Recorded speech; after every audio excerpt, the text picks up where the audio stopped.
बात करेंगे देश की अन्य कुछ बड़ी खबरों की, जहां पर राज्य की महत्वपूर्ण खबरों की हम जिक्र करेंगे और जानेंगे कि आज देश के अलग राज्य दिल्ली, हरियाणा, पंजाब, हिमाचल, मध्य प्रदेश, छत्तीसगढ़, राजस्थान, महाराष्ट्र, उत्तर प्रदेश के साथ ही दूसरे अन्य राज्यों में क्या कुछ अहम बड़ी खबरें हैं। और इन अहम खबरों के लिए हमारे साथ विभिन्न प्रदेशों से हमारे संवाददाता जुड़ेंगे। और सबसे पहले हम बात करेंगे, सीधे रुख करेंगे मध्य प्रदेश की राजधानी भोपाल का। हमारे साथ वहां से जुड़े हुए हमारे सहयोगी अनिरुद्ध सोने ने। अनिरुद्ध, मध्य प्रदेश की अगर हम बड़ी खबरों की बात कर लें, आज किन बड़ी खबरों पर नजर रहने वाली है? सरकार ने अनुपूरक बजट पेश कर दिया है जो लगभग 30,000 करोड़ के और आज अनुपूरक बजट पे चर्चा होनी है। और देखा जाए तो विपक्ष का कहना है कि वे बजट पे तरह तरह के, हालांकि ये अनुपूरक बजट है लेकिन विपक्ष इस पे तरह तरह के सवाल उठा रहा है। और आज चर्चा के दौरान बजट सत्र में, जो तीसरे दिन का बजट सत्र है आज का, उसमें विपक्ष हंगामा कर सकता है। हरदा वाली घटना पे, हरदा ब्लास्ट वाली घटना पे कल भी उसने हंगामा किया और आज भी विपक्ष के हंगामा करने की पूरी तरह से संभावना है। लेकिन आज बजट का तीसरा सत्र 11 बजे से शुरू होगा। और जहां तक बात करें हम आरएसएस चीफ मोहन भागवत की, तो वे लगातार मध्य प्रदेश के दौरे पे हैं। और आज मोहन भागवत मुरैना पहुंचेंगे और मुरैना में वे आरएसएस कार्यकर्ताओं की, संघ के पदाधिकारियों के, विस्तारकों की, स्वयंसेवकों की कई बैठकें लेंगे।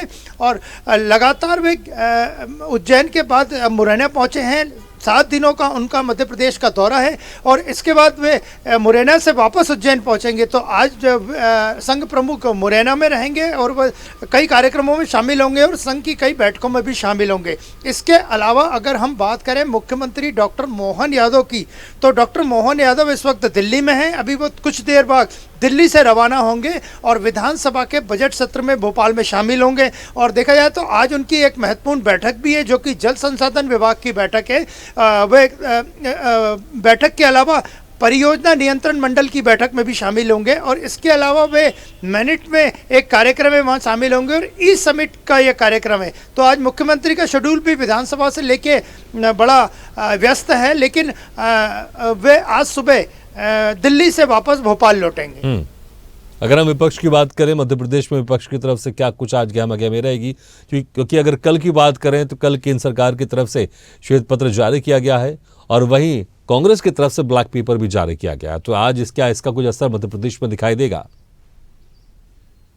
देखिए, मध्य प्रदेश में विधानसभा सत्र चल रहा है, विधानसभा का बजट सत्र चल रहा है। और जहां तक कांग्रेस की बात करें तो कांग्रेस ने कल भी विधानसभा सत्र में हरदा जो पटाखा फैक्ट्री ब्लास्ट है उसको लेके तरह तरह सवाल उठाए थे। तरह तरह के उनके विधायकों ने हंगामा किया था, बाहर वॉकआउट किया था। और आज भी हालांकि ब्लैक पेपर और व्हाइट पेपर पे मध्य प्रदेश में कोई प्रतिक्रिया नहीं है। सीधे रुख करेंगे लखनऊ का।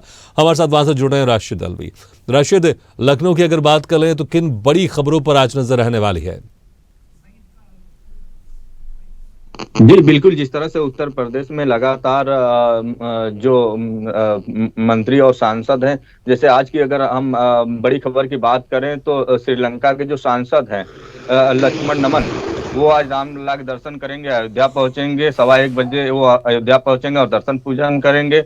और दूसरी बात हम ये कहें कि जो जिस तरह से रामलला के दर्शन करने के लिए 11 तारीख को सभी उत्तर प्रदेश के विधायकों को जाना है, उसके लिए परिवहन विभाग ने जो परिवहन विभाग के परिवहन मंत्री है दयाशंकर सिंह, उन्होंने 10 लग्जरी बसों का इंतजाम किया है, जो कि वो अपने पर्सनल वाहन से नहीं जाएंगे। जितने भी विधायक हैं वो अपने पर्सनल वाहन से नहीं जाएंगे, जो सरकारी रोडवेज है उससे जाएंगे। जो लग्जरी बसें हैं, 10 लग्जरी बसें परिवहन निगम ने अयोध्या जाने के लिए किया है। और दूसरी सबसे बड़ी बात उत्तर प्रदेश की कहें तो दूसरी सबसे बड़ी बात, इलाहाबाद हाईकोर्ट ने कहा है कि जो पास्को एक्ट और SC/ST में फर्जी मुकदमे कराकर धन उगाही करते थे, उस पर चिंता जाहिर किया है। और हाई कोर्ट ने कहा है कि जिस तरह से विवेचक को परेशान किया जाता है, विवेचक का समय बर्बाद होता है। और दूसरी बात, कोर्ट का भी समय बर्बाद होता है। जिस तरह से धन लेने के बाद जो मुआवजा मिलता है सरकार की तरफ से, मुआवजा लेने के बाद वो अपने बयान से मुकर जाते हैं। बिल्कुल। अगर राजनीतिक खबरों की बात करें तो राजनीतिक खबरें किस तरह से रहने वाली आज? जी, जिस तरह से अगर हम बात करें उत्तर प्रदेश के जो समाजवादी पार्टी के वरिष्ठ नेता शिवपाल यादव हैं, शिवपाल यादव ने कहा कि जो असदुद्दीन ओवैसी हैं वो उत्तर प्रदेश से किसी भी सीट पर अगर सांसदी के चुनाव लड़ना चाहते हैं या किसी अपने कैंडिडेट को लड़ाना चाहते हैं तो उन्हें भी यहाँ से सीट दिया जाएगा और उनका स्वागत है, वो भी गठबंधन में शामिल हो सकते हैं।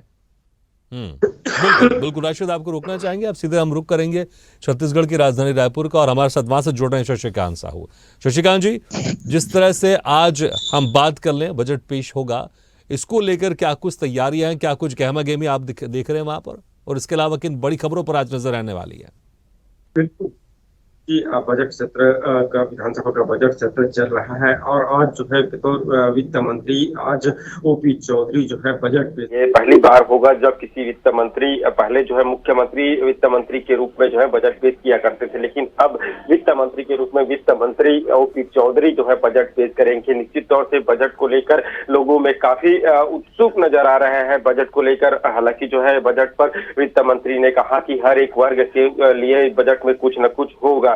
बजट में हर एक व्यक्ति के लिए साधने की कोशिश रहेगी। नवा रायपुर में हब बनाने के लिए विशेष प्रावधान इस बजट में हो दिख सकता है। इसके अलावा मोदी की गारंटी को लेकर भी इस बजट में कुछ न कुछ जरूर देखने को मिल सकता है। हालांकि कई वादे जो है जब सरकार में आने के बाद बीजेपी ने पूरे कर लिए हैं, लेकिन कई ऐसे वादे हैं जो अभी भी बाकी है। तो मोदी की गारंटी को लेकर भी बजट में कुछ न कुछ हो सकते हैं। वही महिलाओं, किसानों और युवाओं को लेकर भी इस बजट में कहीं न कहीं फोकस रहेगी। पिछली बार की बात की जाए तो पिछली बार जब 1,21,500 करोड़ रुपए का बजट पेश किया गया था, इससे बार जो है इससे ज्यादा की बजट का अनुमान लगाया जा रहा है। हर एक व्यक्ति जो है आशा भरी निगाहों से वित्त मंत्री की ओर लोग देख रहे हैं। हालांकि वित्त मंत्री ने आश्वासन दिया है कि हर एक वर्ग, हर एक व्यक्ति को ध्यान में रखकर बजट को तैयार किया गया है। आप कुछ देर का इंतजार कीजिए, फिर बजट को लेकर सभी के जो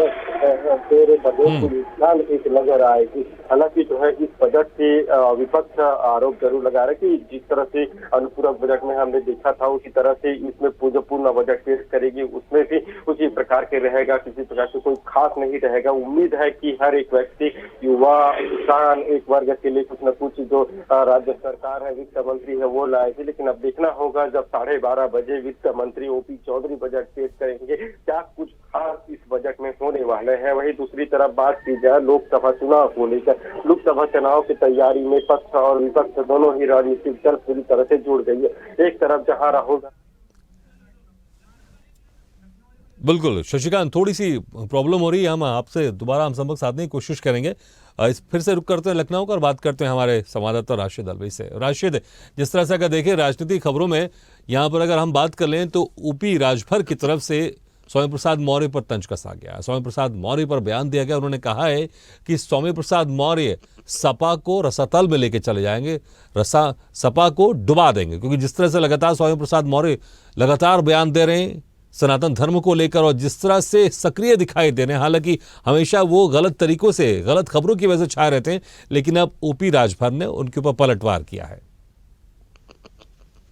जी बिल्कुल, जिस तरह से ओपी राजभर ने पलटवार, स्वामी प्रसाद मौर्य पलटवार किया है, और दूसरी तरफ कल ओपी राजभर ने कहा है कि पीडीए जो पीडीए है, परिवार डेवलपमेंट अथॉरिटी है, और उसके बाद जो एनडीए है उसकी तो बात ही नहीं कर सकते, क्योंकि लगातार स्वामी प्रसाद मौर्य जिस तरह से सनातन धर्म के बारे में बार बार टिप्पणी कर रहे हैं और जिस तरह से वो सनातनियों का दुर्व्यवहार के बारे में बात कर रहे हैं, जिस तरह से जो सनातनी हैं, जिस तरह से अयोध्या राम मंदिर को लेकर और तरह के जो है उनको देखते हुए जिस तरह से स्वामी प्रसाद मौर्य लगातार विवादित बयान दे रहे हैं, उसको लेकर ओपी राजभर ने बड़ा निशाना साधा है। और दूसरी बात ये कहें कि जिस तरह से लखनऊ नगर निगम जो महापौर हैं सुषमा खरकवाल ने कहा है कि जिस तरह से हैदराबाद और चेन्नई में विकास हुआ है, जिस तरह से हैदराबाद चेन्नई डेवलप हुआ है, उसी तर्ज पर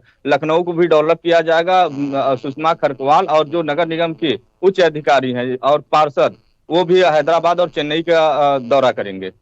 ठीक राशिद, बहुत बहुत शुक्रिया हमारे साथ जुड़ने के लिए, और अनुरोध आपका भी शुक्रिया, और शशिकांत आप जुड़े हुए थे हमारे साथ रायपुर से, आपके बहुत बहुत शुक्रिया, और मुन्ना अंसारी हमारे साथ इसके पहले हम खबर जो बात कर रहे थे हल्द्वानी से, उनका भी बहुत बहुत शुक्रिया। ऐसे ही वीडियो के लिए लाइक करें, शेयर करें, फॉलो करें और यूट्यूब पर जाकर सब्सक्राइब करें और बेल आइकन को दबाना ना भूलें। और ताजा तरीन अपडेट के लिए स्वदेशलाइव.com पर जरूर जाएं।